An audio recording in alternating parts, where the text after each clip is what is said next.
Coucou! On se retrouve dans une nouvelle vidéo qui est une vidéo update lecture. Donc j'ai commencé par le premier qui est Le Chant d'Achille. Bon, il est un peu abîmé. Oups.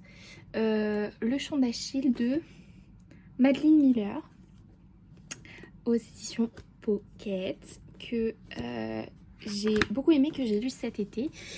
Et j'ai eu un peu de mal à me mettre dans l'histoire parce que les 150 premières pages, voire même les 200 premières pages, c'est un peu long. On suit Patrocle dans le mythe d'Achille qui part faire la guerre à Troie, etc. contre Hector. On suit du côté de Patrocle beaucoup plus que du côté d'Achille, parce qu'en fait on suit tous les sentiments de Patrocle, etc. Et vu que c'est d'un point de vue omniscient, donc que les personnages parlent pas vraiment à la première personne à part quand c'est des dialogues, je sais pas si c'est la façon d'écrire de l'auteur avec un E ou autrice, on peut dire les deux maintenant, ou si c'est moi, mais j'ai eu du mal à me mettre dedans, à m'attacher au personnage, qui pourtant, Patrocle est quand même un personnage plutôt attachant, au contraire d'Achille qui est un personnage beaucoup plus dur et moins dans les sentiments et dans... On voit la lumière dans mes lunettes, c'est un peu désagréable. Donc je disais comparé à Achille qui est un personnage un peu plus dur et qui pour le coup, je pense qu'il est pas spécialement fait et écrit pour qu'on s'attache à lui. Patrocle est attachant, mais faut se mettre dans l'histoire pour s'attacher à lui. Mais j'ai quand même bien aimé parce qu'une fois que j'ai passé ces 200 premières pages, j'ai quand même fini par le lire d'une traite vers la fin. J'ai aimé la fin qui est très belle. Voilà, alors j'ai vu plein de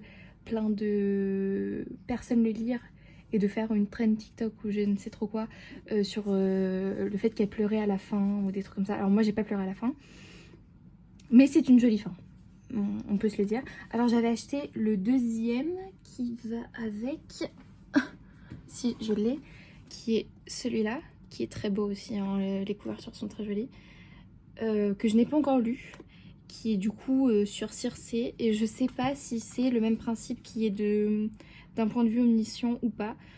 En tout cas j'ai pas encore commencé, donc il fait partie de ma pile à lire, hein, d'ailleurs. J'ai encore plein de romans à lire, mais donc je peux vous le recommander, mais c'est quand même un plutôt gros pavé, hein. C'est un bon 470 pages et c'est écrit plutôt petit quand même dans l'ensemble. Donc et certains chapitres sont très longs. Alors il y en a d'autres qui sont courts, mais il y a des chapitres qui sont longs et qui s'étendent sur des détails très longs. Et tu te dis... Alors par contre, ça aide à la compréhension. Alors ça reste un mythe, donc d'un auteur à l'autre, le mythe est jamais exactement le même. Parce que c'est le principe du mythe en fait. L'histoire n'est... c'est pas quelque chose de véridique. Tout le monde l'interprète comme il a envie de l'interpréter sur des bases plutôt historiques, mais ça reste un mythe. Donc j'ai aimé le regard de l'auteur qu'elle a donné sur l'histoire du mythe en lui-même. Ça renvoie aussi au film 3 avec Brad Pitt, il est disponible sur Netflix. J'adore ce film d'ailleurs. Où on voit un peu Patrocle qui n'est finalement pas du tout le cousin de... qui n'est pas du tout le cousin d'Achille en fait. Mais alors c'est très étonnant, moi j'ai été très étonnée par cette légère romance qu'il y a aussi dans le bouquin. Je vous dis pas qui avec qui, mais il y a une petite romance, plusieurs petites romances, mais ça reste un roman de vie, on va dire, du début d'Achille, de son amitié avec Patrocle, jusqu'à la guerre de Troie et comment se termine la guerre de Troie. Et cette proximité avec les dieux. Donc voilà, je peux vous le recommander, Mais je dirais pas que c'est une lecture fantastique.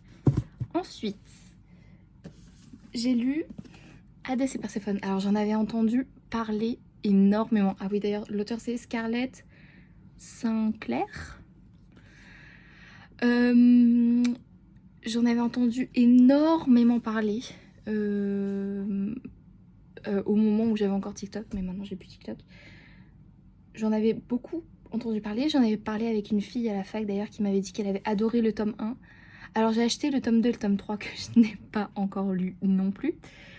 Mais elle m'avait dit que, bon, comme très régulièrement sur les trilogies, hein, on sait très bien que le tome 1 est bien, que le tome 2 est mauvais, que le tome 3, bah, c'est la fin, mais que c'est pas terrible. Mais, en tout cas, le tome 1, je pourrais vous le recommander parce qu'il est bien. Alors, c'est quelque chose de très léger, ça prend pas du tout la tête.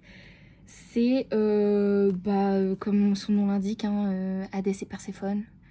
Donc Perséphone qui essaye de chercher son identité, qui tombe sur Hadès, cet homme très mystérieux et dangereux, qu'elle n'a pas le droit d'approcher à la base.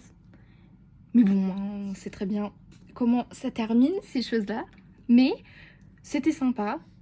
Tout cet aspect de Dieu avec les mortels, avec enfin, ça reste très moderne, hein. C'est pas genre des gens qui vont prier les dieux tous les jours, leur faire des offrandes et des sacrifices de moutons ou de chèvres. Pas du tout. C'est des gens qui vénèrent les dieux, mais des dieux qui ont une omniprésence physique dans le monde des mortels. Donc, ce qui est plutôt appréciable d'ailleurs, parce que en fait, c'est des dieux, ils peuvent les voir, il y a des galas, etc., auxquels les dieux participent. Donc, c'est plutôt agréable cette proximité qui n'est pas seulement quelque chose de juste divin, c'est aussi physique. Donc, voilà, je peux vous le recommander. Je sais pas si je vous recommanderai le 2 et le 3 parce que je les ai achetés et en fait je les ai principalement achetés parce qu'ils étaient très beaux et que je n'aime pas avoir juste le tome 1 et j'aime bien avoir toute la trilogie. Je finirai par lire le 2 et le 3 et j'en ferai probablement un update lecture. Mais je pense que ce sera pas comme les After, enfin même le 1 After. Tous les After sont mauvais d'ailleurs, je trouve. Mais bon, bref. Et enfin, on va parler d'une BD. Alors, trop belle. Trop belle. Alors, je suis une très grande fan des BD de Lou. J'ai lu les 8 tomes d'avant, où c'était juste Lou, le titre. Maintenant, c'est Lou Sonata.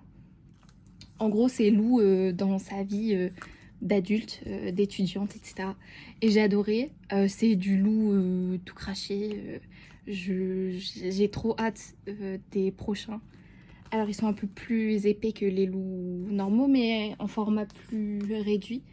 Donc, ça reste à peu près la même chose que ceux d'avant. Mais j'adore. Alors, il y a plus ce truc d'avoir des pages de journal intime de loup au début, parce que ceux qui connaissent les BD loups, avant, il y avait au début et à la fin des grandes pages du journal intime de loup. C'est plus le cas maintenant. Mais ça reste des images très loup, quoi. Bon, j'aime beaucoup. J'ai adoré, hein, je l'ai lu en 45 minutes, même pas. En une demi-heure, c'était fini. Mais très sympa, j'ai adoré. Alors le prix, 17,50 €. Alors que les BD loup, elles sont à 12 € peut-être, ou 10 €, je sais pas trop. Donc un peu cher, mais j'ai bien aimé. C'est une très bonne lecture, très léger, très rapide. Les images sont super sympas. Ça renvoie à des épisodes aussi des tomes précédents de Lou. En même temps, on suit sa vie en fait, hein, donc elle va à la fac, etc. Donc j'ai bien aimé, c'était sympa. Donc hâte des suivants. Voilà, normalement j'ai terminé. Il me semble pas avoir d'autres updates lecture à faire aujourd'hui. Je suis en train de lire Lentilles Lune de Miel, que je n'ai pas encore terminé, où j'ai fait une vidéo ASMR, ma première vidéo avec ce bouquin là dans les mains. Et je lis en même temps la chronique de Bridgerton, le tome 1, mais j'ai tous les autres tomes, donc je vais pouvoir faire des updates de lecture de tous les tomes de Bridgerton, que j'aime beaucoup, ça se lit hyper vite aussi, mais j'ai pas encore terminé, ça se lit vite mais j'ai pas terminé non plus. Donc voilà, sinon, alors après je sais pas trop si ça peut vous intéresser, mais je lis des romans historiques, genre sur la femme de Louis XV, des trucs comme ça, je sais pas trop si ça peut vous intéresser, donc je pense que je vais faire genre une vidéo dédiée à ces trucs là. Et ça vous obligera pas à regarder une vidéo où il y a ça forcément. Donc voilà. Bah, j'ai terminé. Donc bisous les copains.